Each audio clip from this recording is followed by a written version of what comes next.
बसरा की फिजाओं में धूल और गुबार के साथ एक ऐसी उदासी छाई हुई थी जो सिर्फ आंखों से नहीं दिल से महसूस की जा सकती थी। ये दिन इस्लाम की तारीख के सबसे मुश्किल और सबसे गमअंगेज दिनों में से एक था।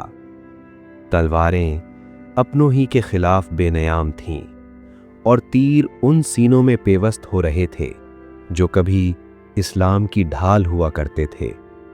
इस शोर, इस अफरा तफरी और इस अंधे हंगामे के दरमियान एक ऐसी अजीम हस्ती भी मौजूद थी जिसने कभी रसूल खुदा सल्लल्लाहु अलैहि वसल्लम के लिए अपने जिस्म को ढाल बना लिया था। ये सब कैसे हो गया? ये कैसे मुमकिन हुआ कि जन्नत की बशारत पाने वाले दो अजीम सहाबी आमने सामने खड़े हो गए?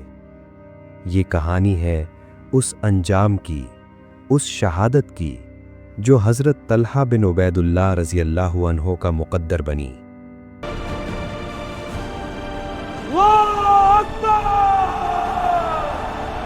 वही तल्हा जिन्हें जिंदा शहीद का लक़ब अता किया गया था। आज हम उनकी जिंदगी के आखिरी और सबसे दर्दनाक लम्हात की गहराइयों में उतरने जा रहे हैं। इस्लामी तारीख में कुछ नाम ऐसे हैं जो सिर्फ पढ़े नहीं जाते, महसूस किए जाते हैं। कुछ जिंदगियां सिर्फ गुजरती नहीं, रास्ता दिखा जाती हैं।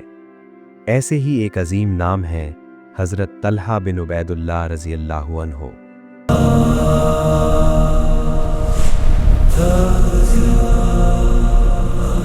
वो सहाबी जिन्हें दुनिया ही में जन्नत की खुशखबरी मिली, वो मुजाहिद जिन्होंने रसूलुल्लाह सल्लल्लाहु अलैहि वसल्लम के लिए अपने आप को ढाल बना लिया, और वो मोमिन जिन्हें तारीख ने हमेशा के लिए शहीद जिंदा के नाम से याद रखा। हज़रत तल्हा बिन उबैदुल्लाह की पैदाइश तकरीबन 594 ईस्वी में मक्का मुकर्रमा में हुई। वो मक्का जहां सच बोलना जुर्म था और हक कबूल करना कुर्बानी। या इस्लाम का नाम कोई नहीं लेगा। आप कुरैश के मुअज़्ज़िज़ कबीले बनु तैम से ताल्लुक़ रखते थे। वही कबीला जिससे हज़रत अबू बकर सिद्दीक़ रज़ी अल्लाहु अन्हो जैसे किरदार पैदा हुए। आपका नसब मर्रा बिन काब पर जाकर रसूलुल्लाह सल्लल्लाहु अलैहि वसल्लम से जा मिलता है।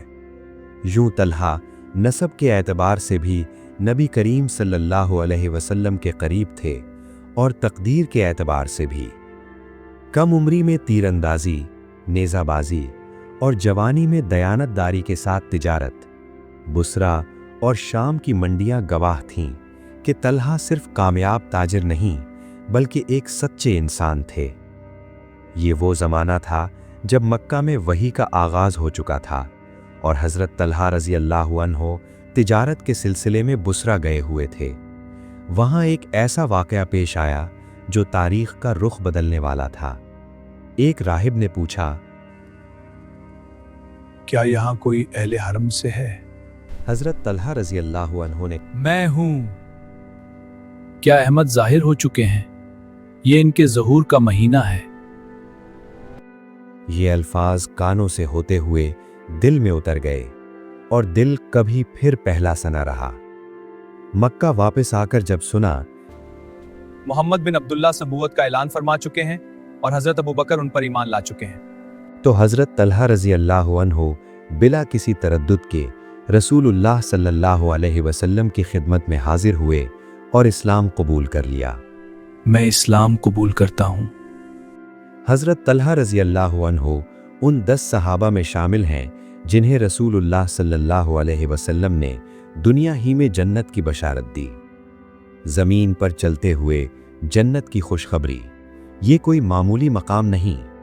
आप इब्तदाई 8 मुसलमानों में थे और उन 5 खुशनसीबों में जिन्होंने हज़रत अबू बकर रज़ी अल्लाहु अन्हो की दावत पर इस्लाम कबूल किया।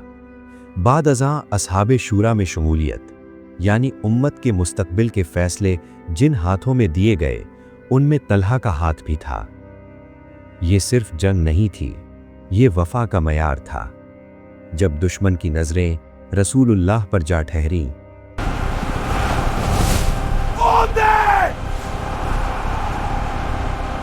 تو حضرت طلحہ دیوار بن گئے، سایہ بن گئے، ڈھال بن گئے۔ 70 سے زائد زخم، مفلوج ہاتھ، لہو لہان جسم، مگر قدم نہیں ہٹے۔ اسی دن رسول اللہ صلی اللہ علیہ وسلم نے فرمایا، جو زندہ شہید کو دیکھنا چاہے وہ طلحہ کو دیکھ لے۔ حضرت طلحہ بن عبید اللہ رضی اللہ عنہ کی زندگی ہمیں یہ سکھاتی ہے کہ ایمان صرف زبان کا اقرار نہیں بلکہ قربانی، وفاداری اور عمل کا نام ہے۔